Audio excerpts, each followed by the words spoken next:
বাংলাদেশের সাংসদ আনোয়ারুল আজিমকে খুনে গ্রেফতার কসাই জিহাদের 12 দিনের সিআইডি হেফাজতের নির্দেশ দিয়েছে আদালত।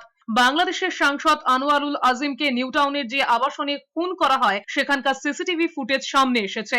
1 মিনিট 9 সেকেন্ডের ওই ফুটেজে দেখা গিয়েছে একটি সবুজ ট্রলি নিয়ে বের হচ্ছে এক আততায়ীরা। অন্য একজনের হাতে 3টি ছোট প্লাস্টিকের ব্যাগ, সঙ্গে আরো একজন ছিলেন, তার হাতেও 3টি ছোট ব্যাগ ছিল। মনে করা হচ্ছে ট্রলিতে করেই দেহ পাচার করা হয়েছে।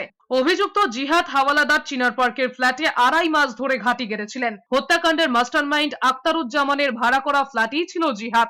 বাংলাদেশের ঝিনাইদহের আওয়ামী লীগ সাংসদ আনোয়ারুল আজিমকে পরিকল্পনা করেই খুন করা হয়েছে। আক্তারুজ্জামানের নির্দেশে কলকাতায় আসে জিহাদ। সিআইডি সূত্রে খবর, ক্লোরোফর্ম দিয়ে অজ্ঞানের পর শ্বাসরোধ করে খুন করা হয় আজিমকে। এরপর চপার দিয়ে চামড়া ছাড়িয়ে টুকরো টুকরো করা হয় দেহ। গন্ধ ঢাকতে মাংসে মেশানো হয় হলুদের গুঁড়ো। এরপর ট্রলি ব্যাগে দেহাংশ ভরে ফেলে দেওয়া হয় ভাঙরের খালে। আমানুল্লাহ সাহেব এমপি বাংলাদেশের খুব রেপুটেড লোক।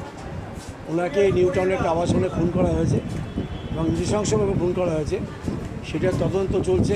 জিহাদ বলে একটা আসামি বনগা থেকে অ্যারেস্ট হয়েছে, তাকে আনা হয়েছে, তাকে প্রোডাকশান করা হয়েছে এবং তাকে 14 দিনের পিসি চাইলে কোর্ট 12 দিনের পিসি সিজিএম কোর্ট অ্যালাউ করেছে।